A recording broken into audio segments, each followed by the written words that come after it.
Lee Marvin.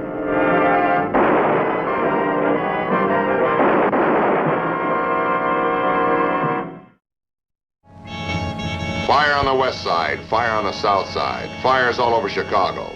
The city was plagued with them. In 1 year, losses from fire were up $12 million. One factory blaze had spread, destroying a residential block, leaving 500 people homeless. And evidence indicated that several arson gangs were behind the burning.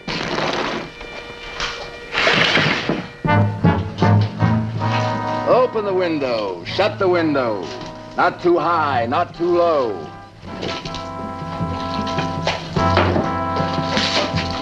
Is that wide enough to suit you? Not enough draft to open this one, too.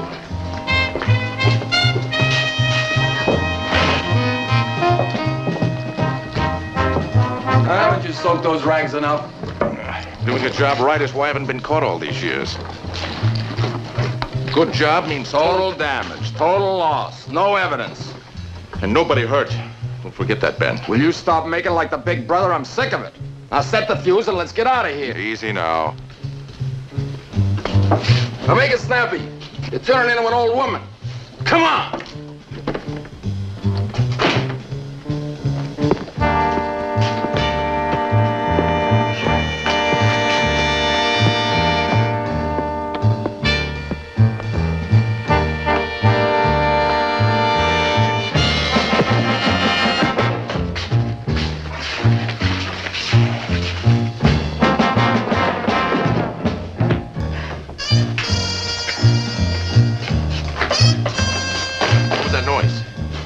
I just knocked over a box. What's the matter, Harry? You losing your nerve? Fuse didn't act just right. Did you fix it like I said? Yeah, I fixed it.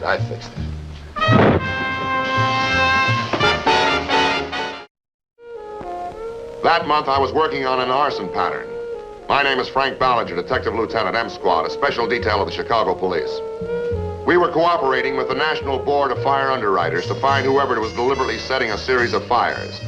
Their arson bureau investigates every fire in the United States involving insurance. The arsonist is smart and highly anonymous.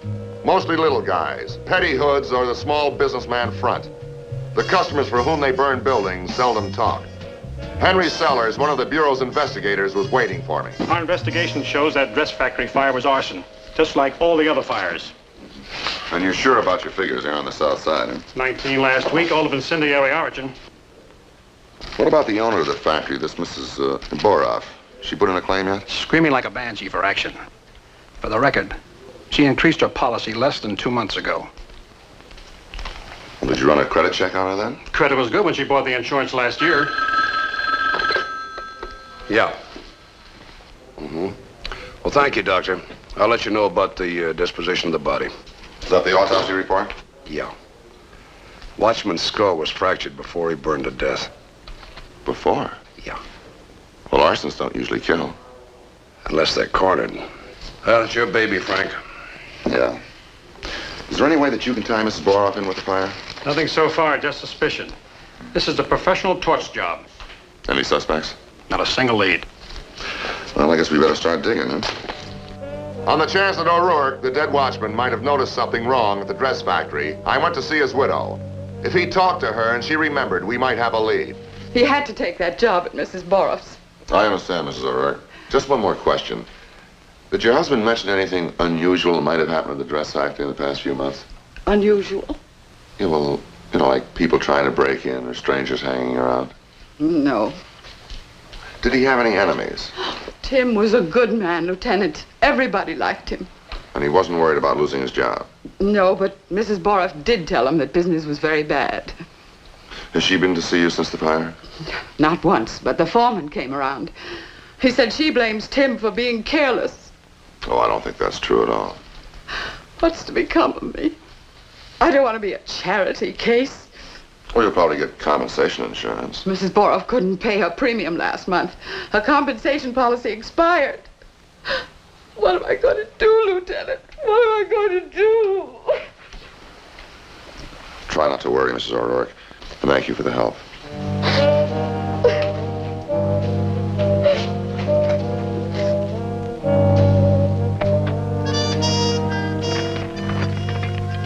Well, sure, I'll be around, but a guy's got to be smart, don't he? Ben. Okay, Julie, baby. Okay. Let's say I'm on my way right now. Ben, hang it up. That's better. Now you sound like Ben's girl. I'll see you right away. Big brother's yelling for the phone. You're the best, baby. Ben, get off that phone. The best. Bye. Why didn't you tell me about that night watchman? I didn't even know there was one. When I asked you to check, a man's burned to death. Now, do you realize what that means? Terrible accident. Accident. In all these years, nothing like this has ever happened to me. You know what they say. When you play with matches. You're making jokes. A man's dead. Are you sure you didn't see him? You know, you're in a real sweat. Aren't you? This is murder. Can't you get that through your head? Forget it. You're just wearing down the enamel. Ah, good. Is that all you have to say? What kind of a guy are you, anyway? Just the little brother, Harry. Well, I'm calling off the rest of the job. What, and pass up all that money? Can't figure it out. I can't figure it out. What's the matter, Harry? You playing with scared money? You scared? You shouldn't have done that. You should watch your tongue. This could be a murder rap. Now, we better pack up our things and get out of here. You go alone. Okay. Type it like this. To the police. If you want the hottest fire maker in Chicago, talk to Lou Martin. Yeah. This ought to get Brother Harry shook up real good. This is kooky. Why do you want to turn in your own brother? They can't pin anything on either of them. Don't you see, baby? We played it real cool. No evidence. I just want to scare Harry. He scares. He runs. I don't get it. He runs. I take over. It's been on my mind a long, long time. Come on, keep typing. Talk to Lou Martin. Yeah. He's the go-between who sets the deals. Yeah, that ought to do it. Now sign it. A friend. This is wild. What happens if Martin talks? Baby, Martin's a pro. He wouldn't give the cops the right time. Sooner or later, they release him. He leads them straight to Harry. Man, that's all I need. He leads them straight to you. Oh, I couldn't care less. Harry will cover for his little baby brother to the bitter end. An anonymous letter arrives at police headquarters by special delivery. And obviously, somebody doesn't like Lou Martin. Who's he? He's an ex-con. He's got a record a mile long. That's a go-between, a man out front who makes the deals with the arsonist. We've asked Mrs. Baroff to come down. Let's see if his name means anything to her. We've invited her down for a talk, and she is trying to locate her lawyer. Would you have Mrs. Baroff come in, please? I'll see if we can catch her off guard.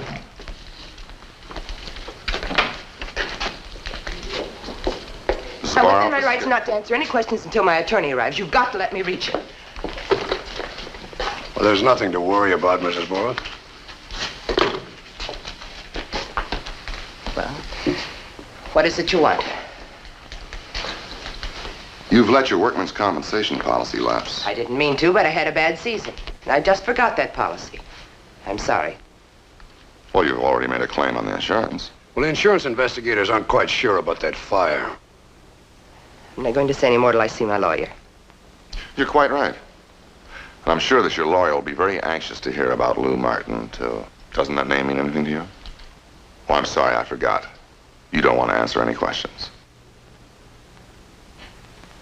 Is that somebody you arrested? What are you getting at? Have you ever heard of a person turning state's evidence? If Lou Martin's trying to blame me, I'd...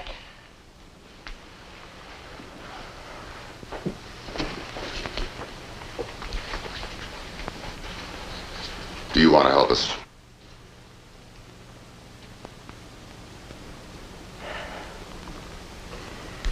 It'd be all right if that old man hadn't died. All I wanted to do was avoid going bankrupt. You must believe that. You must.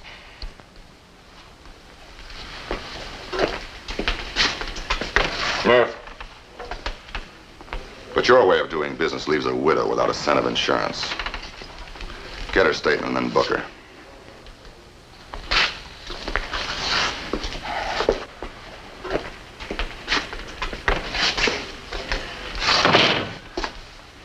Well, let's pick Martin up.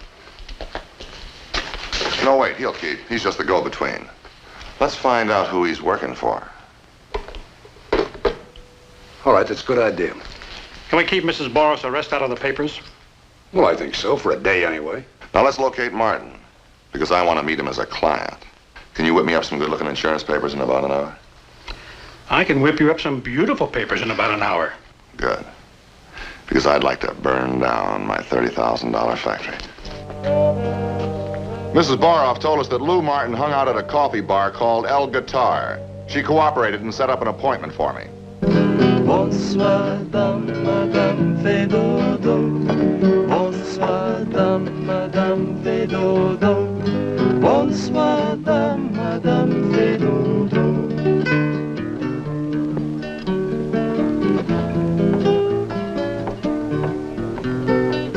Hello. Table? I'm looking for Lou Martin. Lou's around here somewhere. Over there by himself. Well, thank you.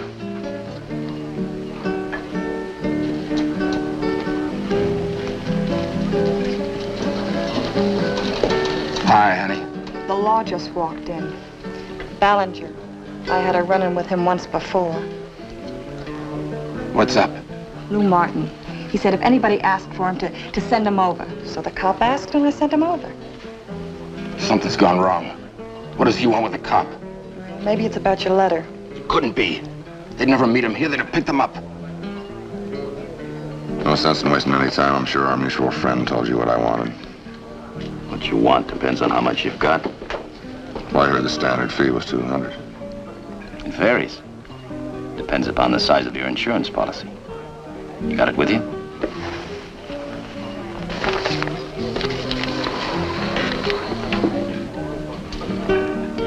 You've got a big factory. This is a $30,000 policy. It'll cost you 5%. 5%? That's $1,500. That's pretty rough. So is bankruptcy. Yeah, I want to avoid that. It's got to be a big fire, total loss. Can you guarantee that? Who said anything about a fire? Don't look over that way. If he's talking about me and Harry, talking with that cop, he's got to be selling us out. Otherwise, he wouldn't come on so nervous. I never figured he'd squeal. How do you know he's selling you out? Why would he bring that cop here? Nobody can sell me. Nobody. Take it easy, baby. Take it easy. If that cop knows about me, he's got to be stopped. Now. Before he spreads the word.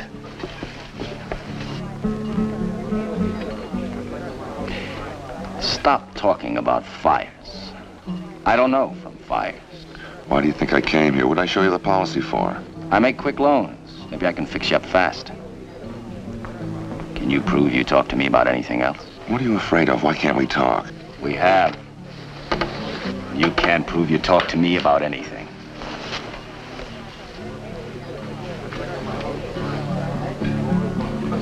Who did you send over to my table? He asked for you. He said to send a man who'd ask. Is he a cop? I don't know. You kept watching my table. I was just curious to see who the new customer was. That's all.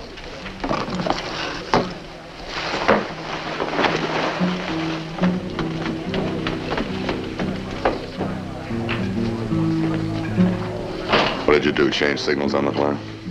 What do you mean? I couldn't place you at first, but we've met, haven't we? Oh, have we? Look, don't get cagey with me, honey, or I'll run you downtown and pull out your record. Why did Martin keep looking over at you? Why not? And he didn't give me any signals.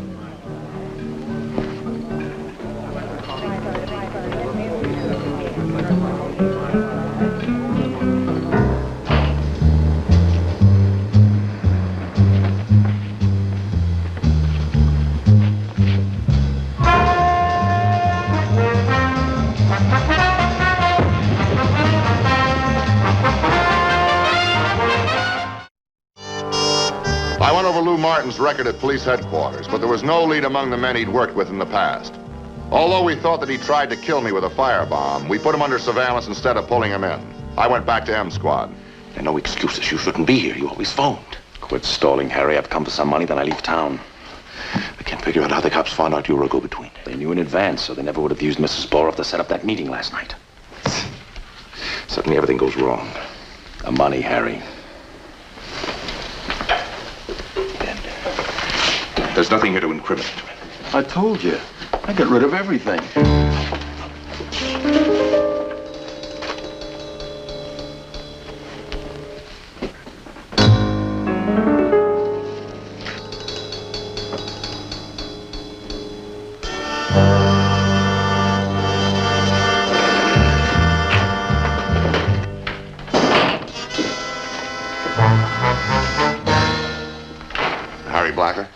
No, I'm his brother. Harry's in the office. You want him? Yeah, haven't I seen you someplace before? Could be. I'm around. Your brother. Are you a cop? Does that make a difference? No. Your brother. Harry? Man to see you. Yes, Ben? Oh, can I help you?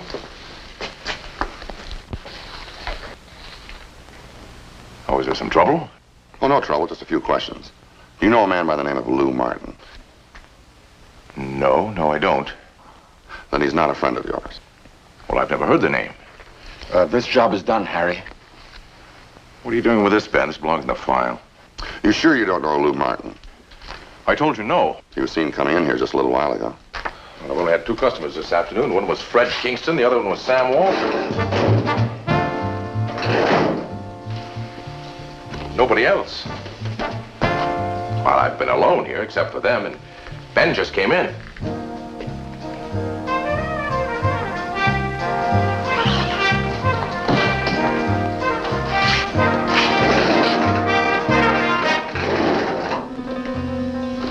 I suppose you've never seen this before. No. Okay, get your coat. We'll go downtown and talk about it. What for? He's done nothing. What's this all about? Suspicion of arson. My brother. You're out of your mind. Come on, let's go. Wait, I'll come with you. No, Ben. Close up the store. Do as he said. Hey, this is a frame. I'll get a lawyer. Don't say anything until he gets there. It's a big mistake. Well, that firebomb was found in your store. It's the same type arsonist she used to start fires with. Now, either you or your brother put it there. My brother never had it, and I never saw that thing before. Bomb has a fine mechanism. Can be set to go off in half an hour when you're miles away, or instantly. Well, I wouldn't know about that. We got a case against Lou Martin for arson. We're picking him up. And we know that he was in your store today. So you say. Maybe he put that thing in there. But don't blame it on me or my brother, because I never saw that thing before. Then why does it make you so nervous? You know what it is. Every time I thought about the watchman's widow, I swore I'd crack this case somehow. But Blacker wasn't going to be easy to crack. Then his protests about his brother's innocence got to me. He was protesting too much. It made me think. I remembered something and decided to look a little deeper. La chanson des framboises, la chanson des bonnes nuits. La la la la la la la la la. Raspberries, strawberries, good wines that we brew. Here's to the girls in the countryside, the ones we drink them to too.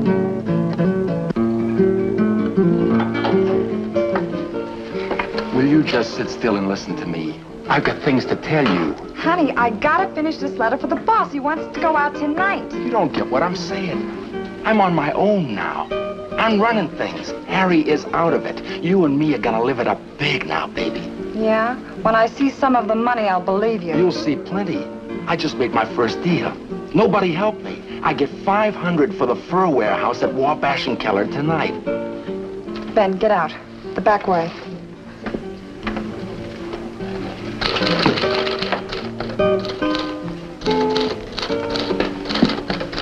Where's Ben? Who? Let's not start that routine. He was sitting at this table with you last night. Oh, that kid. Comes and goes. Where do I find him? Well, I don't know.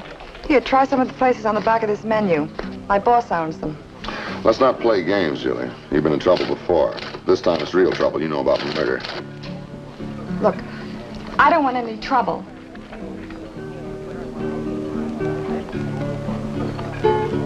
If I could help you, I would. But I don't know any more about Ben than the rest of the kids that hang out here. You know if he hangs out in any of these places on the back of the menu? Oh, you mentioned the pink hat. Says he likes the combo there.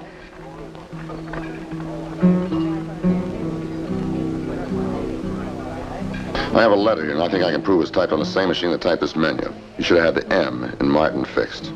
What are you talking about? Get your coat. You can tell us downtown why you tipped off the police about Lou Martin. I didn't. Get your coat. Lieutenant, look, I don't know anything about murder. That note, I just wrote it like for a gag. Ben Blacker? Yeah. Where do I find him? I'm not mixed up in any arson. You're in I'm deep not. enough. Now, where do I find him? Will you give me a break? Let's go. Wait. He went to the fur warehouse at Wabash and Keller. To burn it? I don't know. By the time I'd alerted the fire department and turned Julie over to a squad car team, I'd lost 5 minutes. I knew of only one fur warehouse on Wabash, and I headed for it.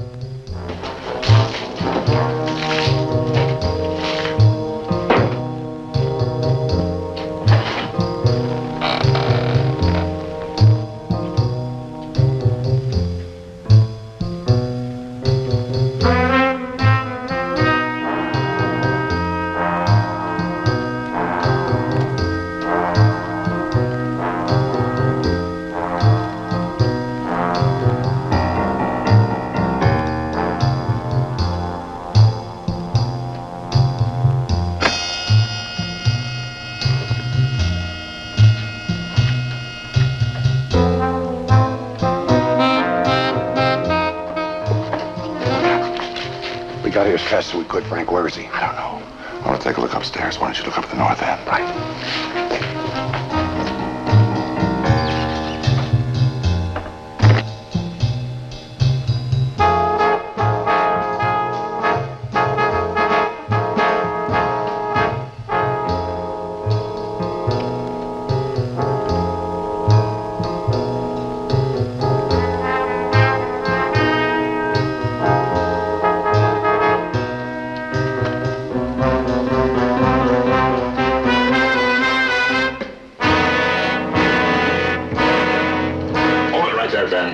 I mean it. Now put that can down, put your hands above your head and turn around slow. You won't shoot. If you do, we both go up. You can't smell the fumes, but one shot in this room will be a furnace. Put that bomb down, Ben. When I get to the door, I'll put it down just for you. Don't be a fool, Ben. There's police all over the place. Let them stop me. You can't. What kind of a man are you? Selling out your own brother. Who sold out? I just wanted to make him run. Get out of town. He was going soft. The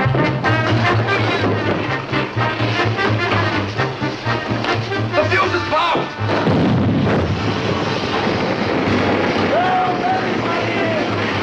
Get me out! Get me out!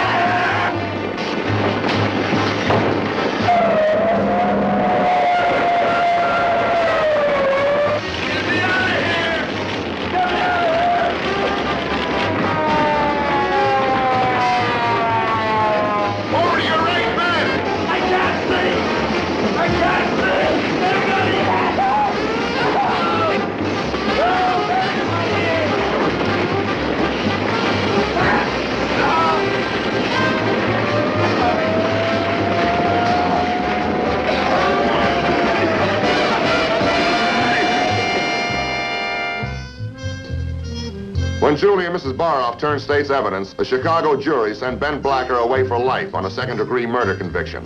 The owner of the fur warehouse joined Harry Blacker and Lou Martin for 10 years in prison. Mrs. Baroff got 5. We broke 3 other arson rings, but we watch for arson every day. No city is free of it as long as some people are willing to do business with the fire makers.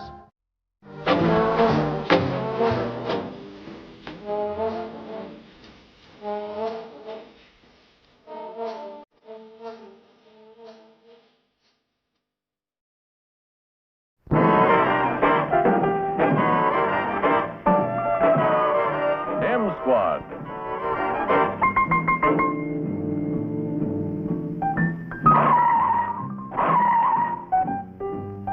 Starring Lee Marvin.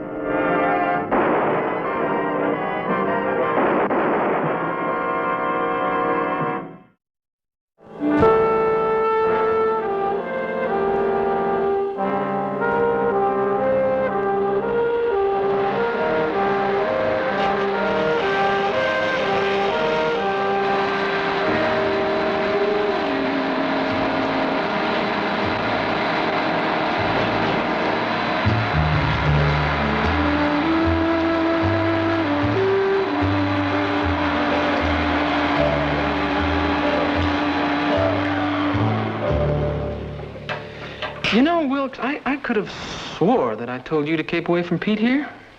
He's the kind of guy who runs out on his friends. I didn't run out. I just moved on. Well, we're keeping an eye on you, pal. You see, Wilkes, around here, we kind of watch everybody. Now, if you want to get along, why, it'll help you to play ball, you know what I mean? I pick my own friends. Roy, don't argue with him. Look, why don't you run along, huh, Sharpie? Pete here used to be one of us. Now it turns out he's, Mr. Schneider's boy, huh? You know, in a shop like this, Wilkes, a kid could get hurt awful easy, you know? If you didn't listen to friendly advice.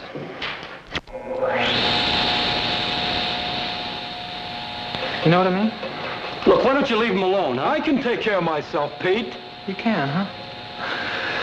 All right, fellas. Show him.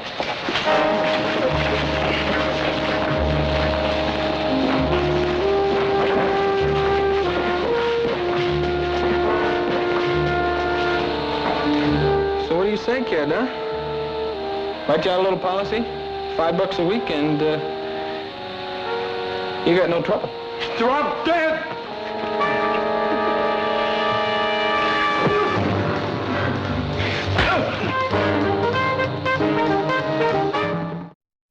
And that morning, I walked into a real piece of troubleshooting in Captain Gray's office.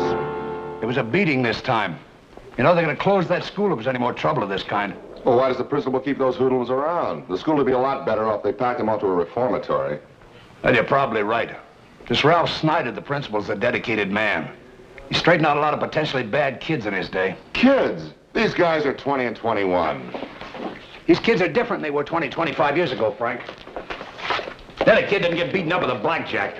Frank, this is the third beating we've heard about. How many other kids have been afraid to talk? Gang rules. Somebody's starting early, learning how to put the squeeze on. Sure, in a couple more years, these kids will be going after bigger game Look, like you don't have to businessmen. convince me. Just tell me the kid's name and I'll get his story. Roy Wilkes. Thanks. I'd gone to school in this kind of a neighborhood, but we didn't use weapons to settle our arguments. I'd heard about Ralph Snyder, how he helped boys, and I made my way to his office.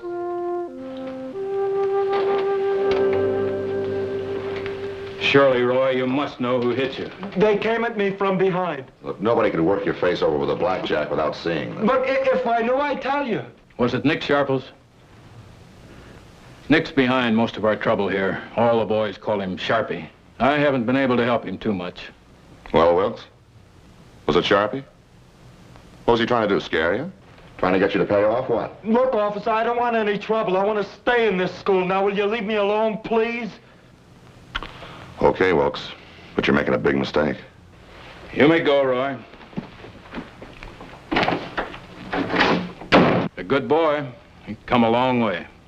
Mr. Snyder, I realize that you believe there's good in every boy, but the time has come to clamp down on Sharpie and the boys like him. I've tried my best to change them. What bothers me is they leave school and just go on from bad to worse.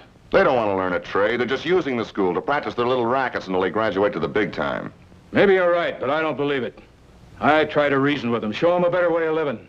I even think I'm beginning to make some progress. There is no reasoning with guys like Sharpie. You've got to stop them before they hurt you. Mr. Snyder, is it possible that blackjack was made right here in the school? I never thought of that. Yes, I guess it's possible. Maybe I better find out, huh?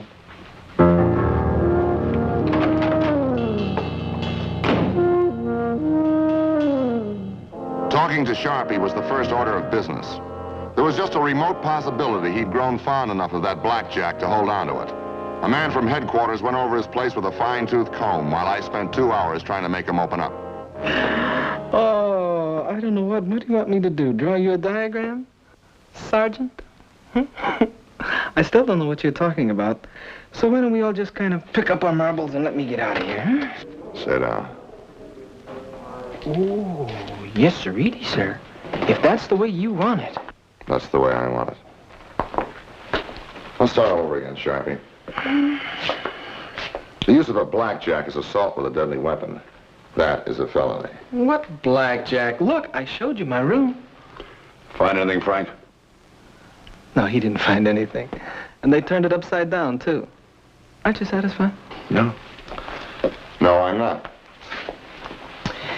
You know as well as I that I had nothing to do with little Roy Wilkes's pasting. Unless we find a witness. Why don't you hold him for investigation, Frank? Hey, there's a bright idea. Yeah, why don't you do that? Why don't you pull me in, huh? When I pull you in, sonny boy, we're gonna keep you for a long time. Hey, look, Sergeant. I'm shaking like a leaf. All right, you. Out!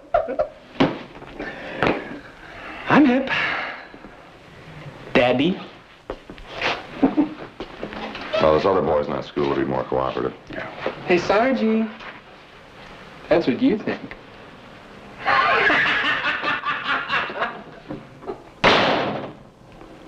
Think that was smart, Frank? Letting him know what your next move's gonna be? Sure. The quicker I can throw a scare into Sharpie, the quicker he'll panic.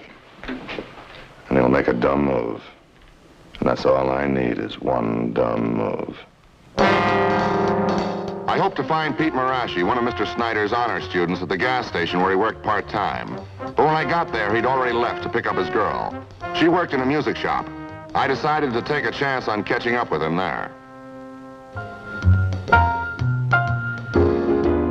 Would you mind turning that thing off?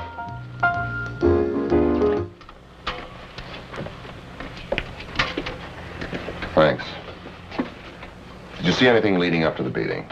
You know, Sharpie riding Wilkes, putting a squeeze on him. I'm not sure I know what you mean, Lieutenant. Putting a squeeze on him, extortion, bribery. You know what I'm talking about, Pete. Come on, you've been around. Sure, but I don't see what that's got to do with somebody beating up Roy Wilkes. Besides, I already told you I wasn't there when it happened. Anything but a direct answer, huh? You think that's fair to Mr. Snyder? Look, you know what I think of Mr. Snyder. He's the greatest. All right, then level with me. Did you ever see Sharpie using a blackjack? No. Look, I used to run with Sharpie, but not anymore. Mr. Snyder, he talks some sense into me. It's not squealing if that's what you're afraid of. It's giving testimony. Where would the police be if people were afraid to talk? Who said I was afraid? You don't have to explain to me, Pete. I've been scared before. I'm not scared of anybody. Hi, Pete. I'm ready. This is Irene Hansen.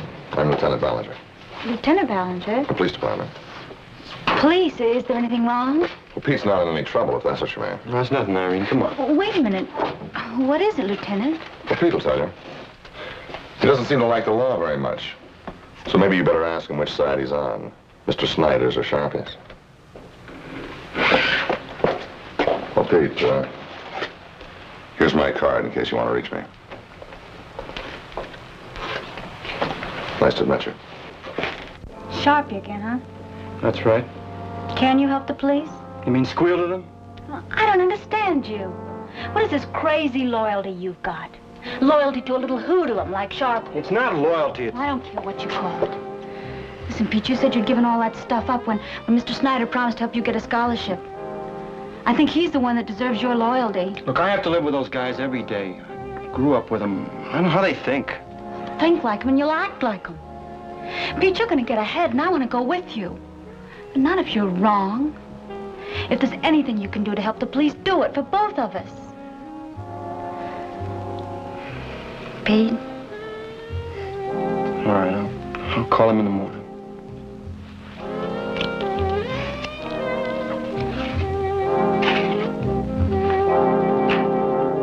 Early next morning, I reported for duty.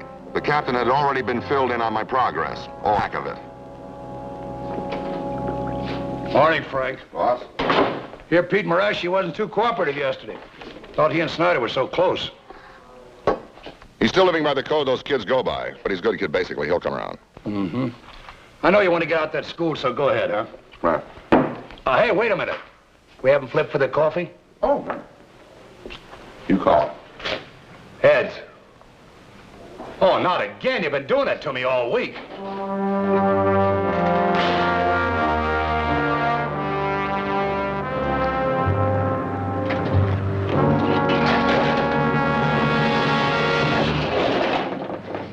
What do you want? Cops talked to you yet? Last night. You didn't tell them anything, then? That's right. We'll see that you don't. Who are you calling? My girl. She's a good-looking chick. Nobody asked your opinion. Well, I just hate to see her get her face all messed up, you know? If you ever go near her, I'll kill you. Well, just play it my way and keep your mouth shut. Look, Sharpie, I'm warning you, and I'm warning you. Just keep your mouth shut, huh?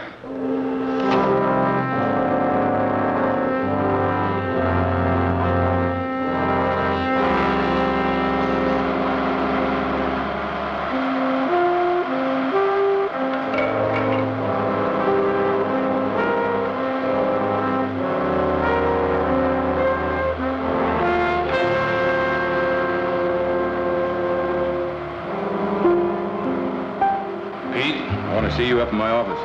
Yes, sir.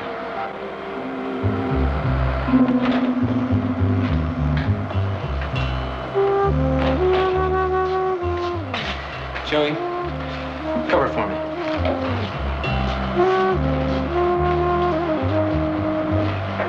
Would you check this, sir? Pete, I'm banking on you. You don't owe anything to the hoodlums in this school. Look how you've made good. You might have gone their way, but you didn't. I can't tell you how much it means to me every time a boy like you takes a step forward. The achievements of my students are the only measure of my success or failure here. Please, sir, can I go back to my class now? Is that all, Pete?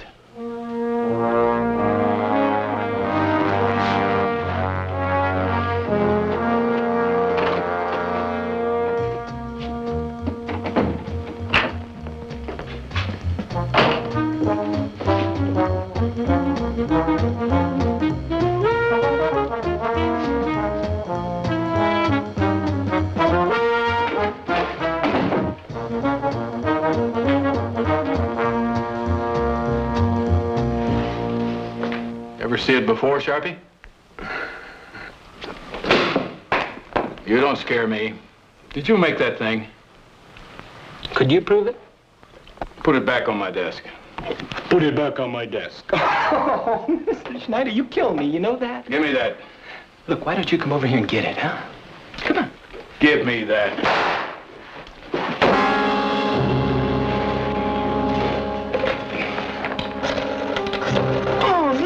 No, look, we were going to leave the police out of this, don't you remember? You must be mad acting this way.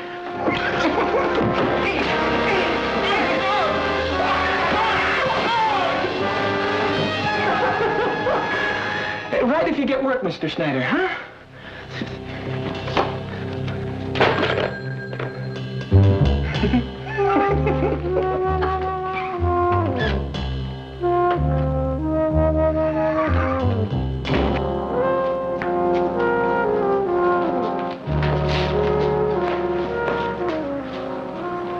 All right, somebody get an ambulance and be quick about it. Anybody see him fall? We questioned everyone at the school. 10 days later, we had investigated every angle of the case. But despite all our efforts, the coroner officially recorded Mr. Snyder's death as suicide. Now they're criticizing Snyder's methods. They say he saw good in cases even when there wasn't any. Yeah, listen to what this guy says. The principal committed suicide because he was unable to maintain proper discipline.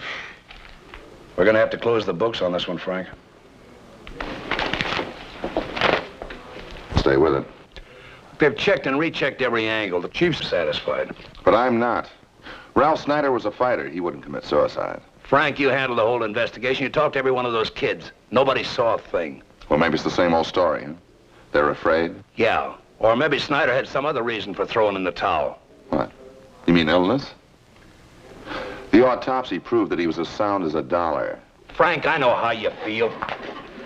But a police officer can't let his personal feelings... My feelings have nothing to do with this. It's a murder case, and I want to find out about it. Captain Gray. Sure, Eddie, let her have this stuff. We've been all over it. Okay. Mrs. Snyder wants to go through her husband's stuff at the school. Take home some personal things. Sure. Maybe she can use some help, huh? All right, Frank, go ahead.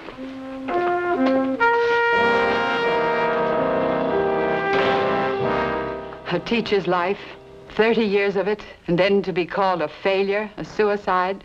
But Ralph was not a failure.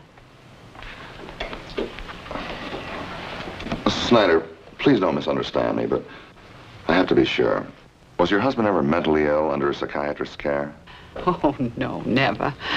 We had a very happy life, a good marriage.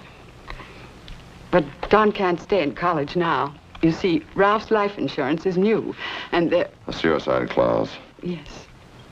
But I'll never believe it was suicide. And neither will I. Thank you. Thank you, Mrs. Snyder. Good day.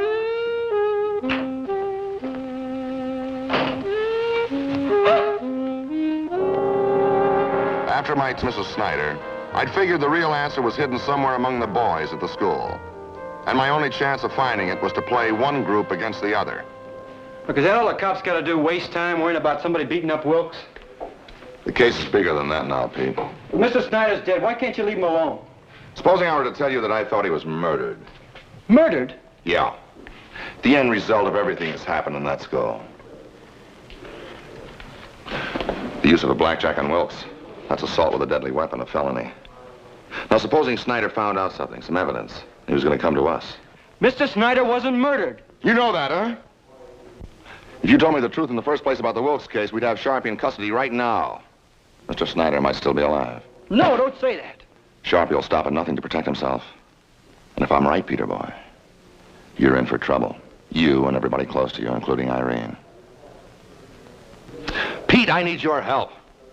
You're not a hood like Sharpie. Mr. Snyder showed you a better way. You owe him that much. Look, I want to help you, but there's nothing I can do now. Okay, Pete, you just take your time, huh? But, buddy boy, don't make it too long. You can't see you anymore, Pete. You were wrong. Wrong from the start not to go to the police. Irene, I told you 100 times I had a good reason for not calling Lieutenant Ballinger. Well, I'm still waiting to hear it. Look, here's a bus ticket. I want you to leave town. Go to Milwaukee for a few days, huh? Milwaukee? Well, what for? What's happening? I'll explain it to you when you come back. All I want you to do now is trust me. Not unless you tell me what you're gonna do. Sharpie again, isn't it? He's still rolling your line. No, he isn't. I'm through worrying about him. I just don't want anybody else to get hurt, that's all. Look, I promise you by the time you come back, that part of my life will be over for good. Please, tell me you'll go. All right, Pete, if that's what you want, I'll go right after work. You better go, Pete. You're gonna be late for your night class.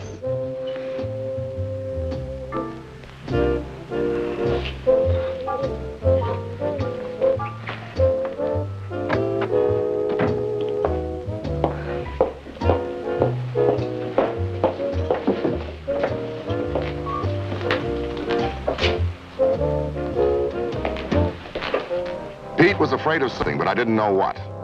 Maybe he'd been threatened. He knew the danger in Sharpie. I worked until after dark trying to find Sharpie, but no luck. I wanted a tail put on him in case he was afraid of Pete, or something Pete knew.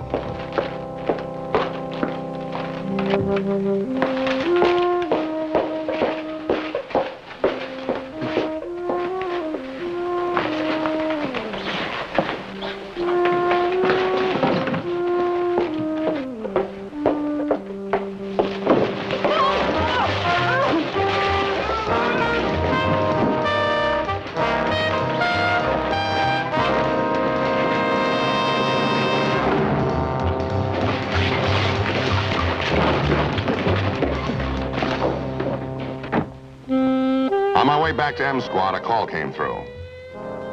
And suddenly some pieces of the jigsaw puzzle began to fit together. Irene Hansen was in the county hospital, an assault and battery victim. There were 3 or 4 of them that came into the shop. One of them grabbed my purse and the other one started hitting me. I got to a telephone. I don't remember anything until I woke up here. Did you recognize any of them? Mm-hmm.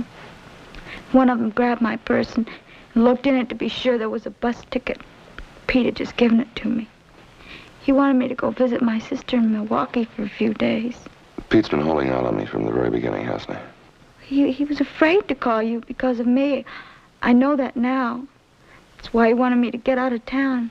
Well, if he wanted you to be safe, why isn't he here with you now? The hospital's been trying to contact him. He was due at school for a night class. If anything happens to him now... Just leave the worrying to me.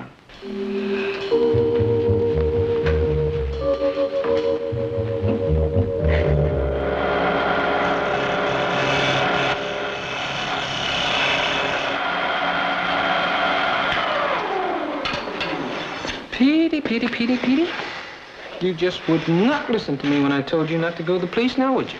Look, I didn't tell him anything. Oh, come on, Pete. Joe, you saw you go and talk with the big lieutenant. Look, I didn't tell him anything. Maybe you didn't. But you were going to, weren't you, huh? Just as soon as your girl got out of town. Where was she headed, Joey? To Milwaukee? Look, would you get that chick? If you hurt her, I'll kill you! Oh, no, Pete. No, we wouldn't hurt her. We mussed her up a little bit, you know what I mean? I was gonna level with you tonight. Let you have a chance to give yourself up. They're gonna get you, Sharpie. They're gonna get you for killing Mr. Snyder. Oh, Pete, how you talk! You were the last one to go in his office, and a few minutes later he was dead. Grab her! Hold it! I don't want him marked up. You know, if I could make one of these look like an accident once before, Peter, I ought to be able to do it again, huh? Come on, bring him over here. Hold it! Hold it, somebody cut the power. That's right, Sharpie. Somebody has cut the power.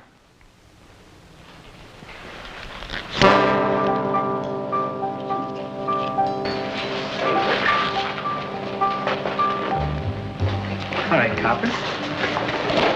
Come on in and get me. I'm gonna get you, Sharpie. Come on, you big fat mouth, Lieutenant. Why don't you come in here and get me? How nice. Oh.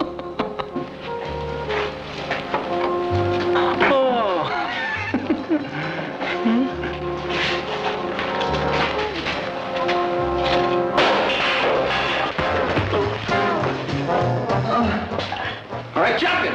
Don't just stand there. I said jump in. All right. All right.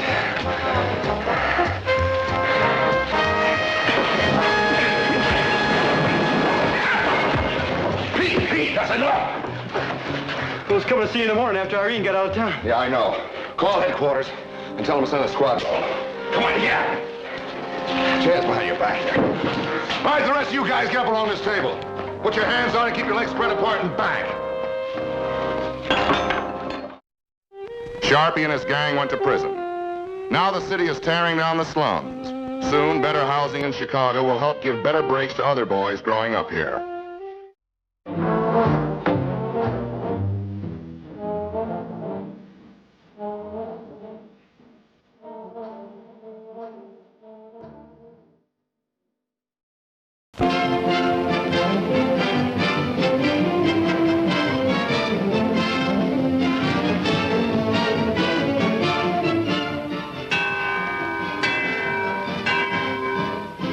Minutes till showtime. Why not add to your enjoyment with a delicious confection and drink at our attractive refreshment stand?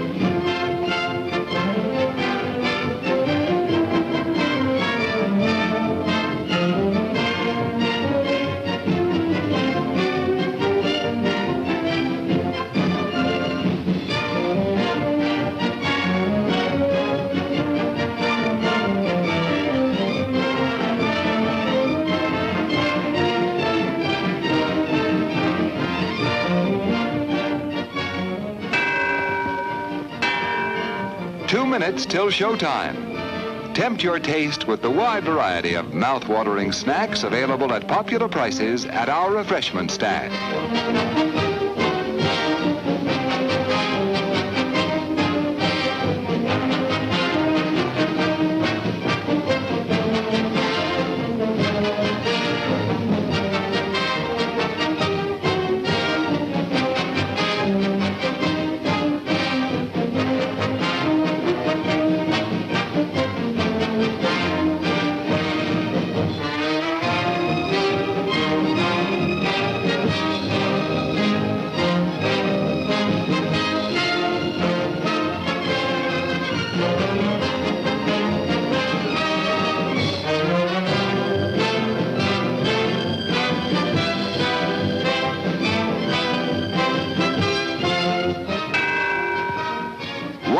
Till showtime. Satisfy yourself with a thirst-quenching drink.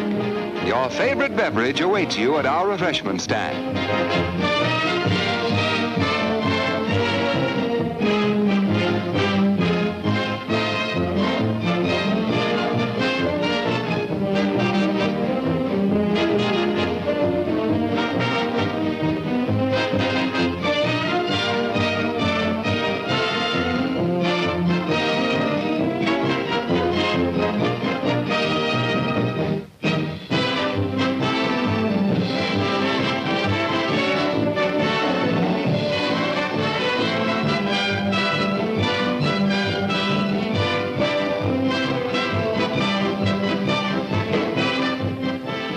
show is about to start, folks, but the refreshment stand will remain open for your pleasure.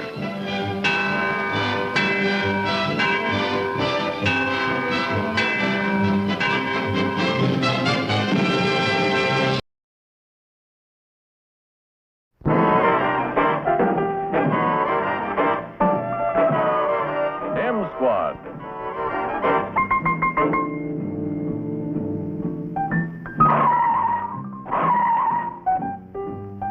Starring Lee Marvin.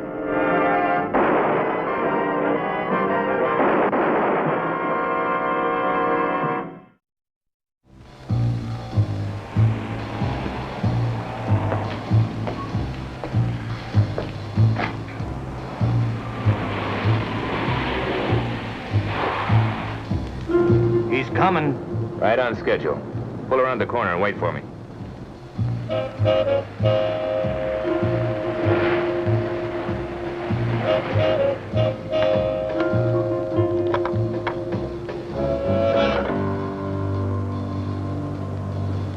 This is Callahan, beat 110. Calling from box 22. You better send a wagon. Yeah, I got a parole violator. Ernie Vogel. Got out of Joliet yesterday. I caught him prowling around. He's out after curfew. And hurry, he's a mean one.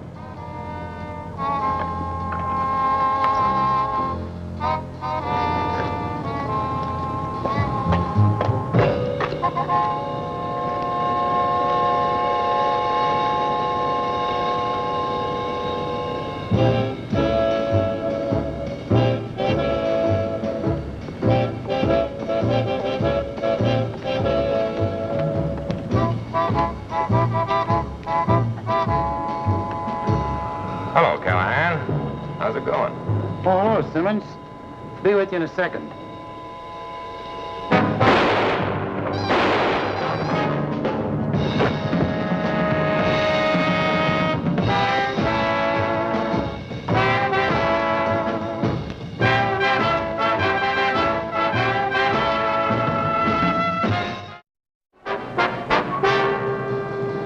My name is Frank Ballinger, Detective Lieutenant M Squad, a special detail of the Chicago Police.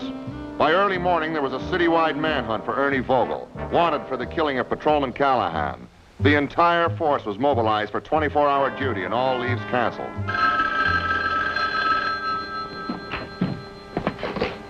Yeah. Well, contact all units and block it off. Well, shoot if you have to. Don't take any chances. I'm on my way. Ernie Vogel? Yeah, it adds up. We know he didn't show in his room last night. We got the word of a guy who was with Vogel in a diner when he got the news flash.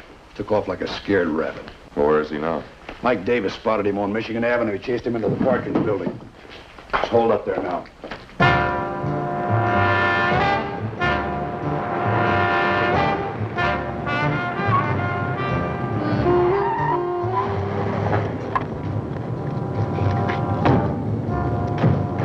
The nearest radio cars had thrown a cordon around the block, sealing it off. With luck, Vogel was trapped somewhere inside.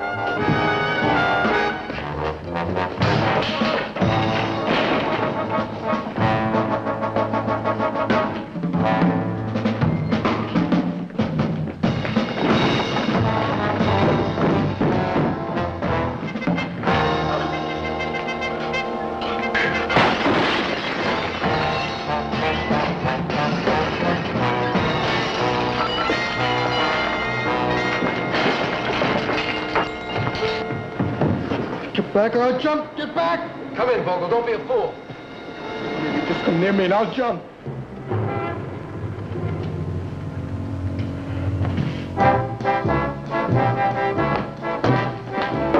Where is he?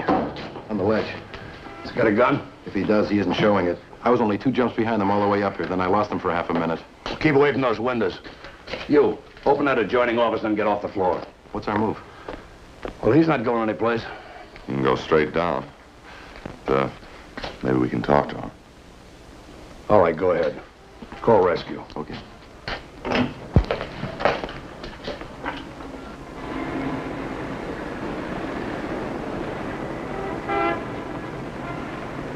Vogel. Now, look, I'm not going to grab you. Let's just talk, huh? You stay in there. You don't have to worry about that. I intend to. Vogel, don't look down. Don't look down.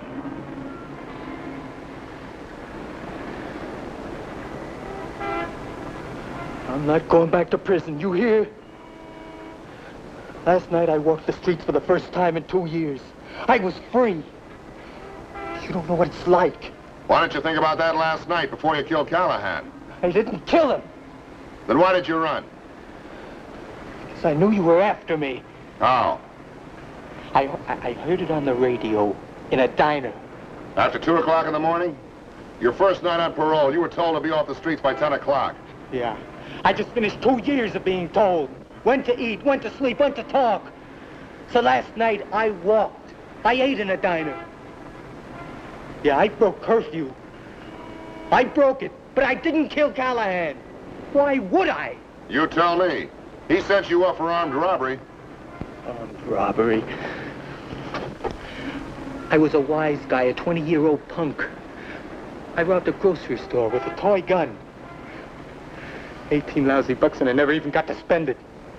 I ran out the door that night right into Callahan's arms. And you ran into his arms last night. Except this time the gun wasn't a toy. If I had a gun, where is it? Why didn't I use it on that other cop in there? Or on you? You didn't see Callahan last night? No. He had you in custody. He called in for a squad roll to pick you up. I don't care what you say, I didn't kill him. You're not going to prove anything by standing out on this ledge. If you're innocent, come on inside and give us a chance to prove it. Oh, no. No, I'm somebody's pigeon and I know it.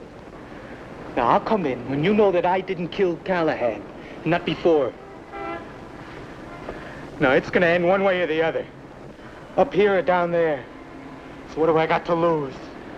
You'll have nothing to lose if you come in here and let me help you.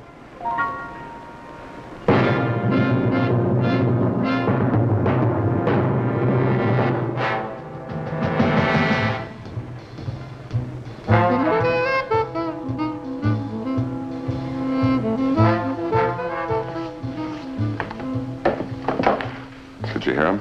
What do you expect, a confession? What's he got to lose? The only thing there is to lose is life.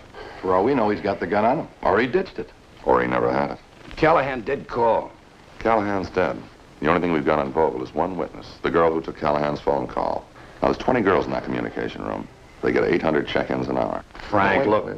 So we're going to have to ask one of those girls to get up on the witness stand and swear under oath that she could positively identify Callahan by his voice out of 800 men that she's never even seen. What do you think a defense attorney will do to that? What do you want to do with it? Dig while there's still time. Because I think he's going to jump. All right, go ahead, see what you can get. Both of you. To save time, Steve and I split up. I sent him for the police lab and coroner reports. A crowd was beginning to build to watch Vogel high above us. And a mobile unit from a TV station was setting up shop just across the street. Okay, camera 1 on the roof. They'll hold on the window where he is. Camera 2 down here for crowd reaction and police activity. Departmental records showed that the dead policeman had been a widower. The address was an apartment on the west side. He lived with an unmarried daughter named Georgia. From a vantage point directly opposite the building, as you can see, the killer is trapped on a ledge on the 19th floor. As soon as we can get a close-up lens on it, here it is now. The man speaking to Vogel is Captain Gray of Chicago's famous M Squad. We can't tell you what he's saying, but Vogel has thus far indicated that anybody who wants him is going to have to come out and get him. Leave me alone. A move that would mean certain death. The crowd knows it too. You can almost hear the silence as they stare from the street, one of the world's busiest streets. This is unquestionably a TV first. An entire city watching a killer at bay. And we're going to stay right with it until... You shouldn't be looking at this. I can't help it. He killed my father. But he mustn't jump. That will bring Dad back. Get a hold of yourself. Who are you? What do you want? I'm Lieutenant Ballinger. I'd like to have a talk with you. Oh. We don't know that Vogel killed your father. Then why is he out there? Because he got scared. He was chased and he ran. So now he's his own jury and judge. Unless we come up with some answers, he's liable to be his own executioner. He killed my father. You don't know that. I know enough. Maybe I'm not as smart as you. Neither was my father. He was never a lieutenant. He was just a cop. A flat-footed Irish cop. But he was a good one. 24 years. A good cop. You don't have to sell my Callahan to me. Why was he killed? Every policeman makes enemies. Ernie Vogel wasn't the only man your father arrested in 24 years. Was anything bothering him? Was he afraid of anybody? I don't know. Was he working on anything unusual? A case, anything like that? I don't know. I can't think straight today.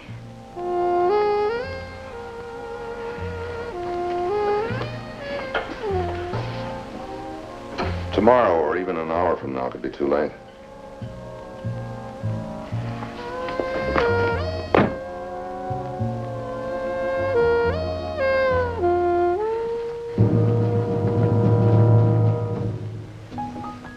By the time I got back to M Squad, the lab and autopsy reports had been completed.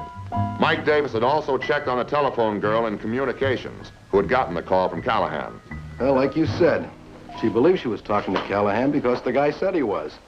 But that wouldn't hold under oath. But one thing she's sure of, the guy knew the routine. She'd swear she was talking to a cop. Did you read this report? Yeah, sure. The slugs were 38s. No powder burns on the jacket, no sign of nitrates. So? So the killer had to be at least 6 feet away from it. Well, then he must have knocked him down first, slipped the cuffs, then shot him. No other marks on the body. The slugs hit him square in the back. No angle of entry. Standing over him? Unless he was 10 feet tall.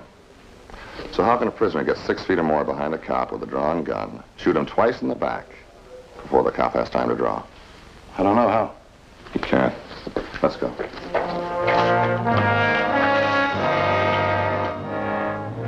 This is Bertram Wade in the street again, ladies and gentlemen. More police are arriving, so we will cut back to the fugitive again while your reporter tries to get a statement from them.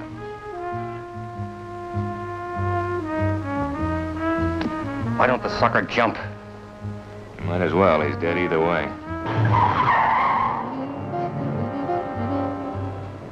The reporter from the TV station was waiting like a reception committee. I shook him and made no comment. That was Lieutenant Ballinger and Detective Davis of M Squad, ladies and gentlemen. I feel sure, I have a hunch there will be a news break soon. The police have been active other places in the city. I'll try to get the facts for you and be back in a minute. You really figured it, didn't you, Simmons? I thought they'd shoot him on sight.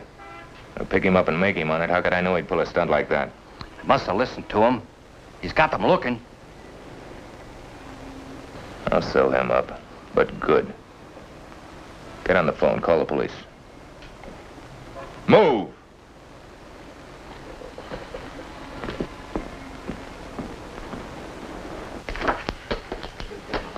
This whole thing smells, Captain, and you know it. Well, Frank, right now our job is not how, but who. The only who we've got is right out there. I don't know. I don't even think he saw Callahan last night. Captain Gray. Well, who are you and what's your address? Yeah, I got it. Stay put till we get to you. Well, we got him made, Frank. There's a witness. Saw Callahan arrest him last night.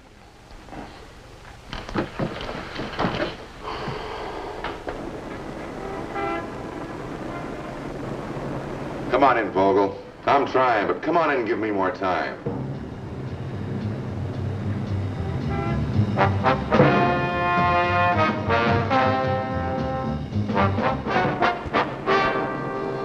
The name of the eyewitness was Jerry Walker. The place was a small music and cocktail joint on Callahan's beat. I had never been there before. Sure you won't have that drink? No less. Well, like I said, I didn't have no music last night. Monday night, combo's off, see? So, about 10 minutes of 2, maybe less. I closed up. That's when I saw it. Yeah. Where? Right outside, just across the street. What did you actually say? Callahan, I knew him from the beat. He's got this guy on TV. Vogel, they were under a street light. Callahan has him up against the wall, you know, searching him. And that was it. Vogel called him a name. Callahan slapped the bracelets on him. I got in my car and went home. Well, I got to work about 20 minutes ago, turned on the TV. First I knew about it. I phoned right away. Police switchboard put me through to Captain Gray. Oh, Ballinger. No. Gus Simmons, Vice Squad. This is my territory. Heard you talking about Callahan. He know anything? No, he just claims that he saw Callahan make the pitch. What, Vogel? Yeah. You make a positive identification? Yes, sir. Well, I guess that ties it.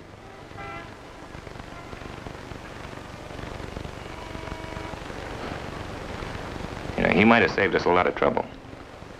Might have been better off if he did. If you're through with me, I got to get some stock in the storeroom. Well, sure, go ahead.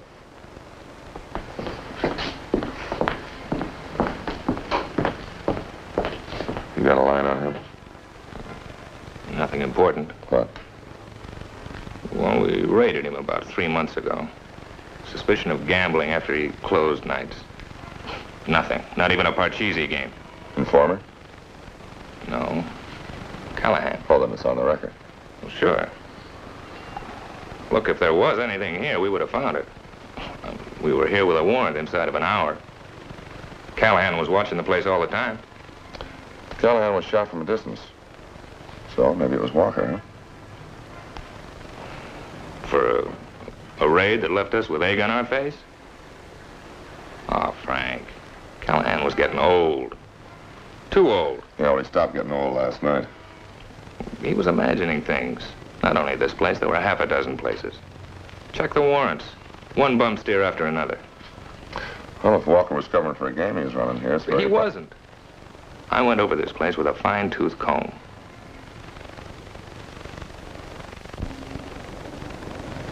Look, when Vogel is faced with an eyewitness and the details, he'll fold.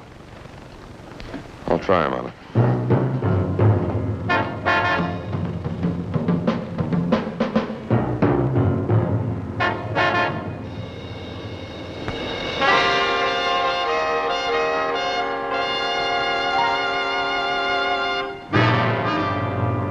All right, then I did see him. But he didn't arrest me. I swear to you by everything that's holy. Look, I'm gonna die up here. We both know that. So why would I lie? Why would Walker lie? I don't know. Lieutenant, I'm 22 years old. You know, I just found out what the most valuable thing in the world is. Do you know what it is, Lieutenant? It's not being locked up. It's being able to use a doorknob. To be able to go in and out, free. Then why did you lie about meeting Callahan? Callahan dead, would you have believed me? Sure, he grabbed me. But he took one look at my face and he knew I was cured. He knew why I was out walking. You know, he was a cop that understood. You know, Lieutenant, he was going to try to get me in.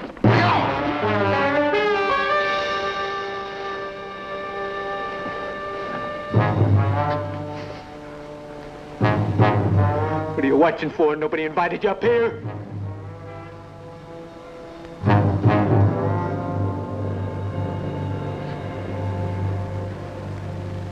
Oh, Frank. Miss Callahan wants to talk to you. I'm sorry about before. Dad started keeping this about 6 weeks ago.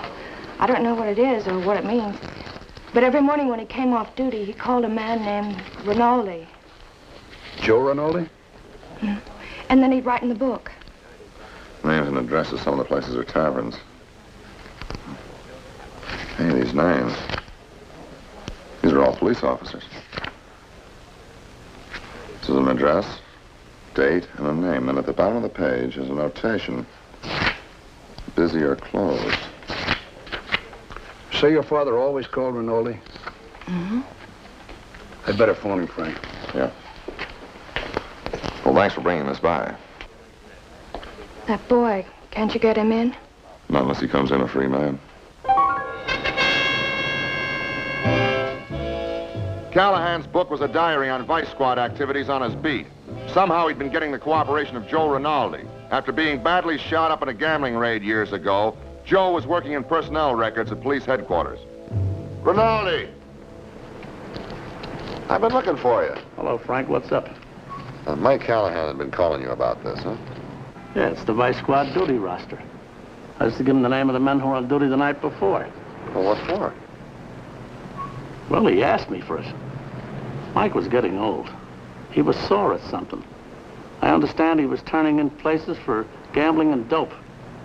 The Vice Squad never could find anything. All bum steers. Or they were tipped off.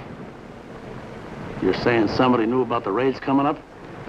Well, look at these nights marked busy. Well, it's always the same Vice Squad officer.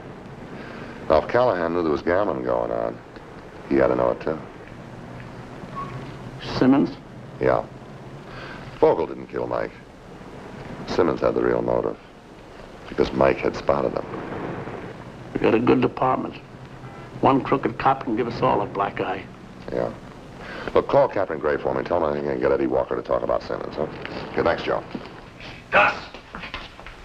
Ballinger, get in the back room. He's parking. Go on. Well, where you...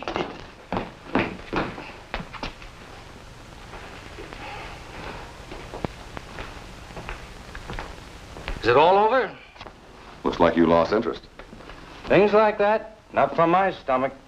A little squeamish, huh? Walker, tell me just one thing, huh? Who runs the Fleeter Hotel over on Division? Why should I know? What about the hot dog stand over on Drew? They sell other things sometimes. I wouldn't know. Come on, Walker, you know what I'm talking about. They're paying off. Like you're paying Simmons. Hold it, Ballinger. Hands on the bar.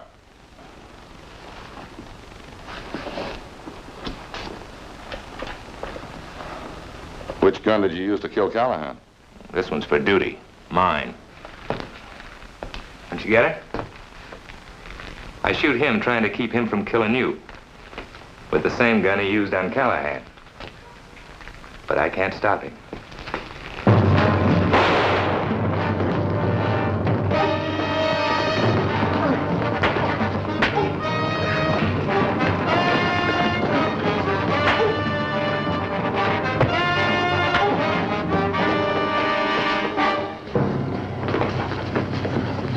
Hold it, Frank, hold it! Rinaldi phone, the captain sent me over. Okay.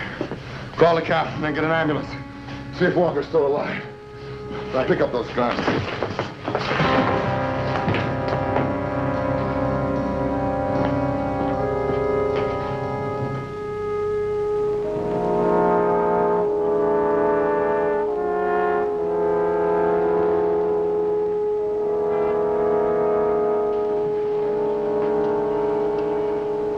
Vogel, now listen to me. It's all right. You're in the clear. I don't believe you. Look, I didn't lie to you before. Eddie Walker framed you along with a Vice Squad officer. So come on in. No, it's some sort of a trick. If I didn't think you were clean, I'd let you jump. But you haven't killed anybody.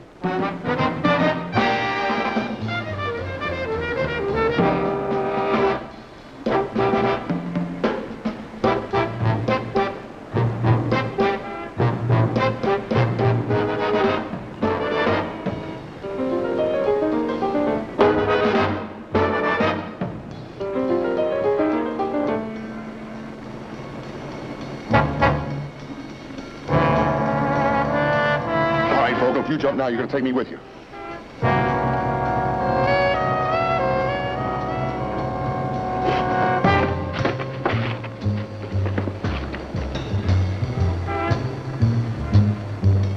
One bad cop doesn't give the rest of us a black eye. There are too many good, honest policemen in Chicago.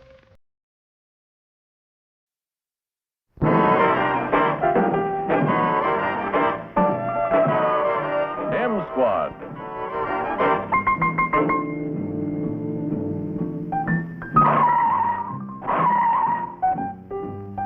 Starring Lee Marvin.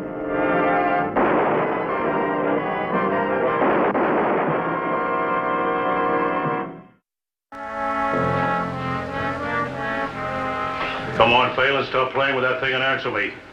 Stalling won't help. I better go out front, Lieutenant. Got to relieve Sergeant Emerson. Okay, Gladys. Phelan? Yeah, ma'am. Sir?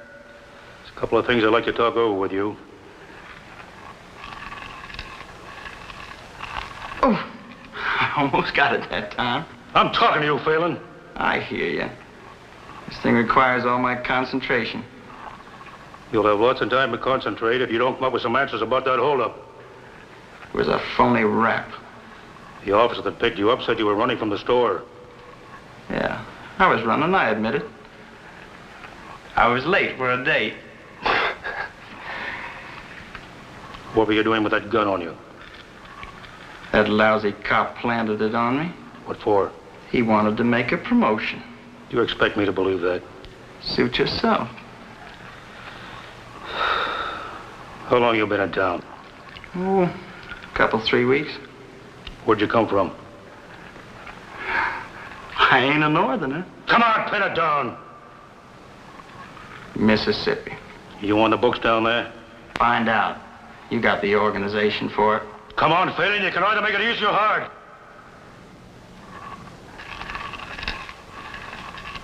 Hey, look! I got it! All 3 balls in the holes. I've been working on this thing 3 days. You know, you must be lucky for me. Something wrong, Gladys? I got the sergeant's gun, too, cop. I can shoot with either hand.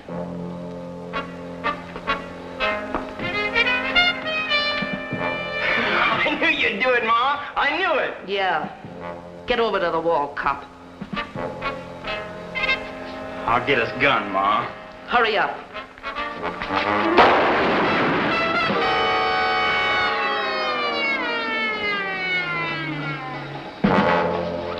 You shouldn't have done that, mister. Now you mind yourself or you'll get the same. Come on, get back in there.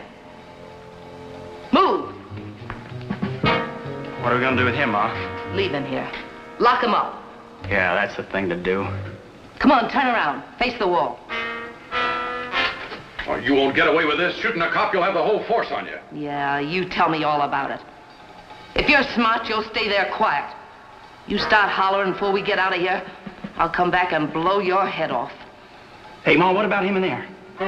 What about it? Friend of yours, Sonny? Yeah. Can we take him?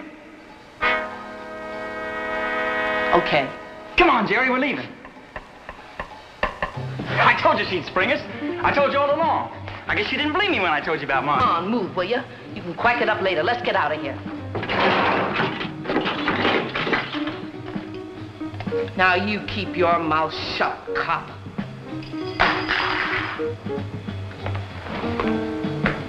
Come on.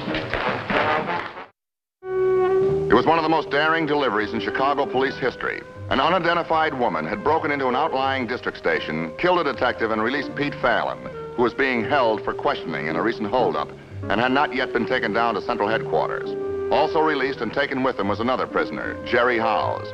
I was assigned to work with homicide. My name is Frank Ballinger, Detective Lieutenant M Squad, a special detail of the Chicago Police.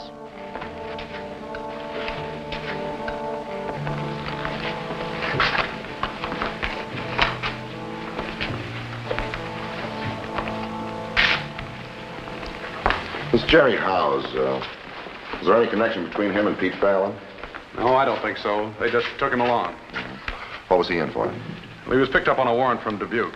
Supposed to have killed a girl in a bar there during an argument.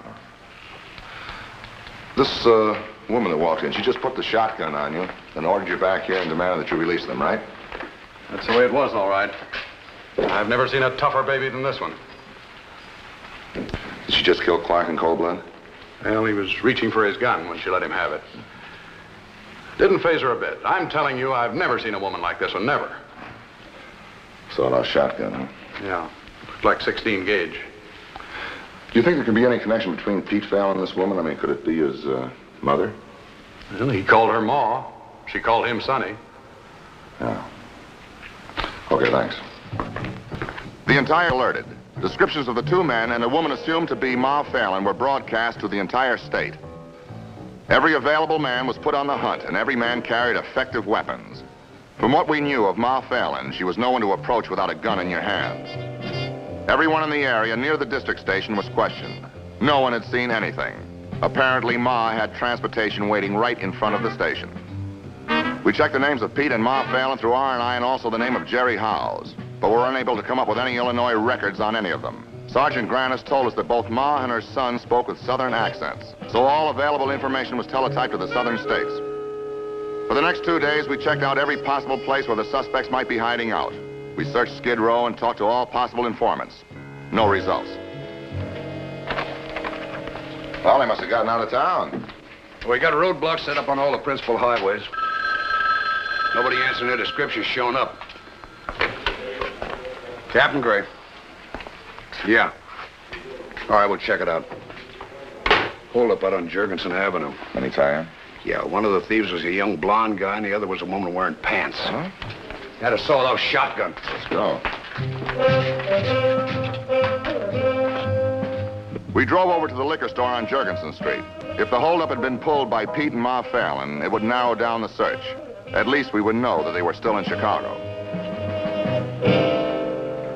It wasn't enough. They robbed me. They had to bust up all my liquor. There must be 3 cases there. That woman did it. After they cleaned out the register, she takes that shotgun and sweeps all the bottles off the counter. You know? Like this. Seemed like she was mad. Said that liquor was the worst thing people could put in their stomachs. That's what she said. Made them do terrible things. How do you like that? Well, what did they look like? Well, the young fella, he was blonde, a kind of medium-sized. Hey, you all right? Here, why don't you sit down? I guess it just hit me now. I tell you, I was awful scared. I'm sick to my stomach. All right, just take it easy. This won't take too long. I should have stood in bed. When? This morning when I got up. It was going to be one of those days. I knew something was going to happen, you know? Wait till my wife hears about it. She hates me having a liquor store anyway. Keeps me out nights, you know. She's going to be real sore when she hears about it. You got a cigarette? Sure. I'm telling you, I was scared stiff. That dame with the shotgun, I'm telling you, I never saw anything so cold. All right, now, do you want to tell us what happened right from the beginning, that is, huh? Okay. It was like this. About 11:15, they come in, see? You know, just a guess, but I think it was 11:15. Yeah. So, I had another customer in at the time. Didn't take any notice of him, you understand? This guy bought 3 bottles. All right, go ahead. Well, this young guy and this woman come in and he asked me for a soft drink. I don't make much on the soft drinks. But you know, I give as much service on the soft drinks as anything else. So I got the bottles out of the fridge and I opened them for them. They wanted to drink them here. So they just stand around drinking them. And, well, I was waiting on this other customer. Did you know the other customer's name? No. To tell you the truth, I never saw him before. You see, they built a couple of nice apartments around here lately. Been getting a lot of new customers. Yeah. It's a pleasure. Anyway, excuse me. They just keep drinking their drinks, and I filled this other order. And then they paid me, and they went out. Well, then this other customer left. Thank you. And, well, I was reading a magazine when this young fella and the woman come back in again. But this time they had, you should excuse the expression, guns with them. She had this short shotgun, and she walked right up and put it in my face. Does the other man have a gun? Sure, you know, a pistol, something like that. And then what did they do? Well, the woman did all the talking. She said it was a stick-up, and they wanted the money out of the register. I told them to take it, be my guest. I didn't want to argue with them, you know what I mean? Not with that shotgun sticking in my nose. Did she open the register? No, she told me to do it. She told me to open the register, take the money out, and put it on the counter.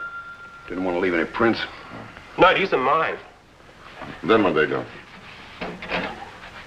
Well, then, The kid, the young fella, he took this paper bag here and he scooped the money into it. All the time, I was kind of watching the front door out of my eye. Well, you were hoping somebody'd come in. Heck no, that's what I was afraid of. If somebody had come in, they would have blasted me. I didn't want no trouble. I was scared, you know? Anything peculiar about them? Oh, yeah, didn't I tell you? They were Southerners. You know, U-Haul and all that stuff. Deep South. Hillbillies, maybe. Yeah, it's them. Who? You know who they are? Oh, no, just tying in with another case we're talking about. Now, after they got the money out of the register, did they leave? Yeah. No. The young fella walked over to the phone over here, you know. The pay phone. You can see where he tore it out. Well, how much did they get? Well, I had over $150 hung up on the register. That's what they got. Oh, wait till my wife hears about this. I ain't insured, you know? How dumb can I get? I've been telling her I'm my own insurance. Well, wait till she hears. Now then they left. Yeah. They walked out the door, but the woman, she turned around at the door and she put the gun on me and said, I better not try to call anybody for 5 minutes. And then they left. Of course, she didn't know I had another phone. You know, it's a private phone. The other one's a pay phone. Well, to make a long story short, I was... It was just the man and the woman, then? Yeah, that's right. And you didn't see another man? No, just the two of them. Brother, that was enough. You think you'd recognize them if you saw them again? You bet your life I would. You put me in a crowd with them and I'd show you. No question there. I'd know them. Excuse me. Bobby gets liquor, yeah? Oh, yeah, honey. Yes, sweetheart, that's right, I was. How'd you know? Who told you? On the radio.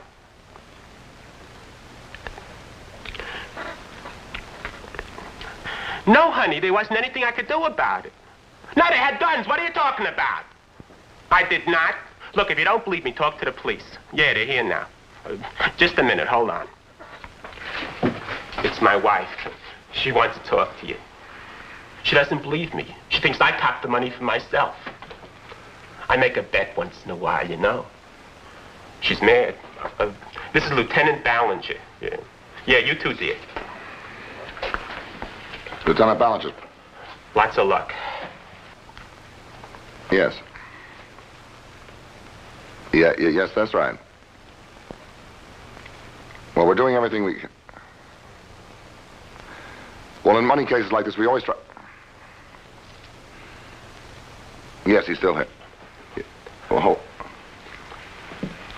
She's mad. Yes, honey. That's right. Well, all right, if that's the way you feel about it. I'll see you later, if I come home. How do you like that? She's mad.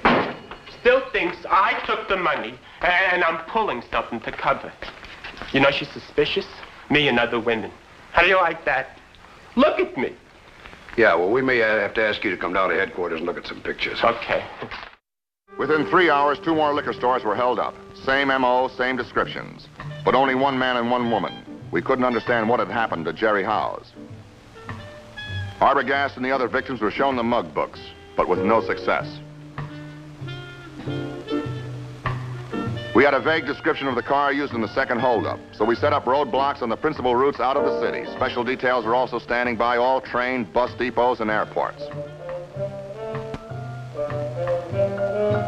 2 more days were spent checking out possible hiding places for Ma Phelan, Pete, and Jerry Howes. But in a city of several million people, there are an awful lot of places to hide. We needed a break. Saturday morning, we got it.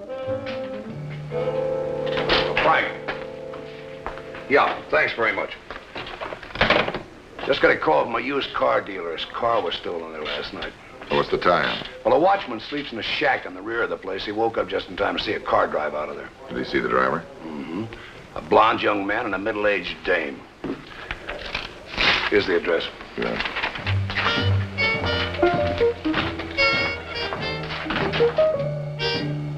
I drove out to the used car lot on Cicero Boulevard. The descriptions tallied. Now we knew exactly what kind of car the Phelans were using. We put out an APB. The next afternoon, we received information from the authorities we had wired in the southern states that Pete Fallon had an arrest record listing suspicion of burglary, suspicion of robbery, grand theft auto, and assault to do bodily harm. Mugshots and prints of Pete were to be forwarded. When the mugshots arrived, we showed them to the hold-up victims.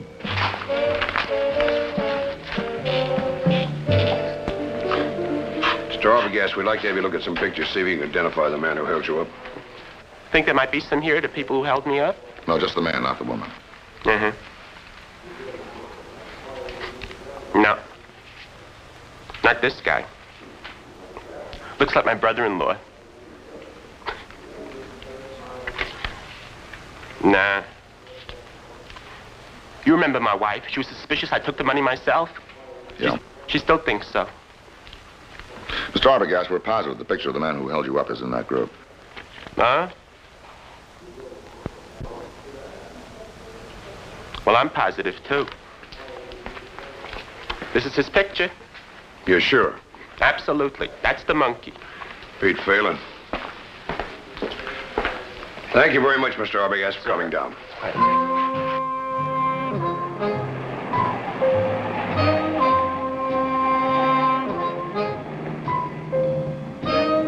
The search was intensified. Another day passed without news. The next day, I returned to the office after chasing down a wrong lead.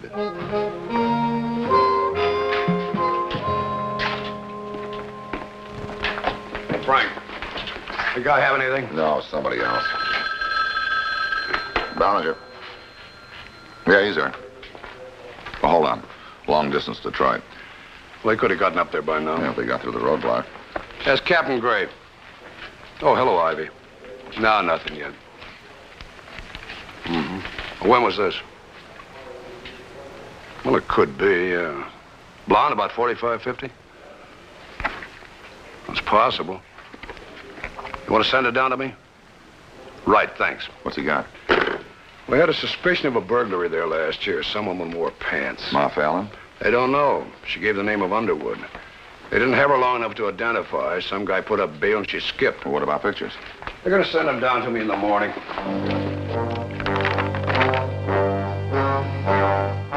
It's her! It's her! It's her! You're positive? Darn right. I'd know those icy eyes anywhere. That gives us a positive idea on all three of them. Three? There were only two of them. The young guy and the dame. No, where's that photograph that came in from Dubuque this morning? Oh, yeah. You didn't see this man at all, huh? No.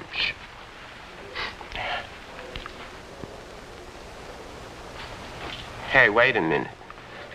That's the guy, the customer. The one that bought the 3 bottles. Yeah, Jerry Howes. Well, thanks, Mr. Arbogast. That'll help us a lot. I sure wish you'd speak to my wife. She thinks the holdup was a phony. Thinks I spent the money on a dame. Well, why don't you have your wife call us and we'll try to convince her otherwise. I might just do that. Is this the chief's office? No, this is the M squad. Hey, you're the... Yeah, it's him. All right, it's him. Wait a minute. It's him. All He's right, the one. We'll take over. You're Jerry Howes, aren't you? Yeah, that's right. You guys been looking for me, haven't you? Bet your life. Well, I've been trying to get back in here ever since they took me out. I figured I was safer with you than I was with them. Look, I want you guys to understand something. I didn't have nothing to do with killing that cop at the police station. You gotta know that. You tell us. Well, I wouldn't do anything like that. I mean, you know, I'm not the criminal type like them. You're not, eh? Why did they want you in Dubuque for killing a waitress? Well, now, wait a minute. That's a bum rap. Oh, sure. Well, no, wait. I mean, I got witnesses. I mean, I was drunk, and she came at me with this bottle. I saw red. I grabbed it out of her hand, and I hit her with it. That's all. I mean, any man would have done the same thing. Isn't that right? Where are the Fallons now? Well, how should I know? I scrammed out. I wanted to get back as quick as I could. You know, that dame's kooky. Where were they when you left them? They're out Cicero way. You got their address? No. Well, where were they when you last saw them? Well, they were sitting in the car. We'd cased the place, and they were waiting for the crowd to leave before they'd take it. You know the place? No. All I know is they were talking about heisting it. I told them I was hungry. They let me go into a bakery to get something to eat. When they was waiting outside, I went out the back way. You know that Mrs. Phelan was going to try to get her son out of that jail? Well, he kept talking about getting out, but I figured he was just blowing off. I didn't pay any attention. What happened after you left the station? Well, we just drove around for a while. Oh, yeah, she brought some clothes for Pete to change, and she gave me the extra clothes to change. Was Arbogast the first holdup? What was that? The liquor store. Yeah, that's right. Yeah, there was 2 more after that. You went on both of them, eh? Well, I went on them, sure, but... Arbogast said you walked in the joint like a customer. You were casing the place, weren't you? Well, listen, I want you guys to understand something. When a dame points a shotgun at you and tells you that you're going with her, you don't sit down and argue the point. After that, they kept their eyes on me. When that woman tells you to do something, you do it. I seen what she did that cop at the police station. Where'd you sleep? Did you have a room? No, I kept moving around. Every night a different place. Always on the move. A couple nights we slept in the car. I was tired of running, that's why I come in. Anyway, I didn't want to get my head blown off. You guys must have every cop in the country looking for us. I never seen so much fuzz. What about weapons? They have anything besides that shotgun? Yeah, they were loaded. Pete's got a chopper and a .45. She's got that shotgun. She treats it like it was a baby. And a .38. And another .38 strapped to her leg. She showed it to me. No kid, she's way out west, this dame, I tell you that. She keeps bragging about the fact that she's better than Ma Barker. She says that she killed more cops than Ma Barker ever thought of. She keeps bragging about it. What else? Wait a minute, that's all. What do you mean? I don't believe you. Now, wait a minute. I've been leveling with you guys. You heard everything they said, but you didn't hear the name of the place you're going to knock off tonight. Well, maybe I did. That was... So what is it? Hey, can we make a deal? What kind of a deal? Well, you know what I mean. You can call the Buke and tell them I went along with you guys. I mean, you can tell them take it easy on me. Maybe I can come up with the name of the place then. I want to know where it is, and right now. All right, you call the Buke and... Right now. All right. The name of the place is, some kind of a box, Dora's Box. Pandora's Box. That's what it was, Pandora's Box. Mac, book this guy.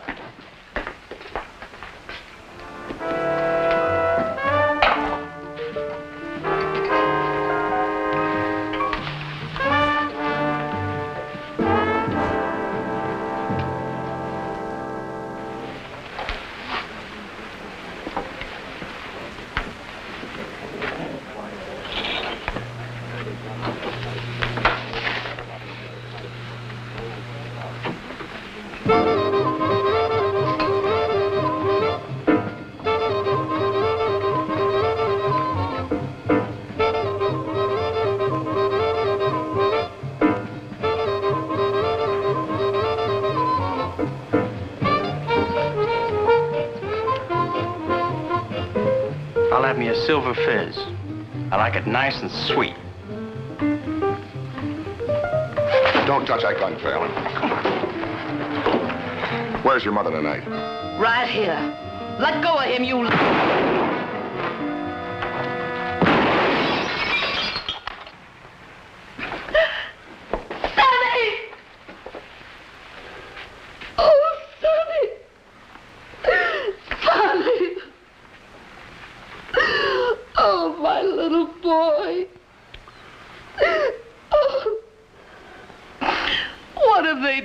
to you. Oh,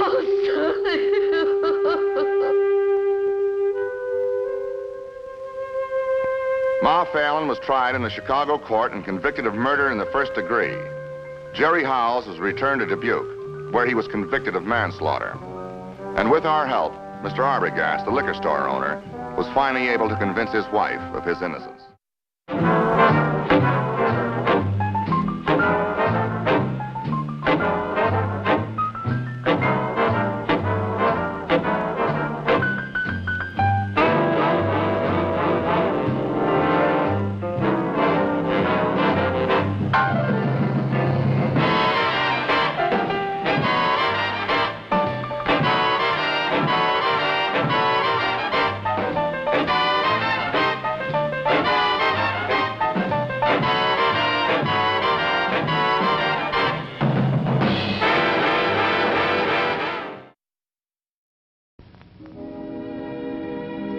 And now, folks, it's time to say goodnight. We sincerely appreciate your patronage and hope we've succeeded in bringing you an enjoyable evening of entertainment. Please drive home carefully and come back again soon. Good night.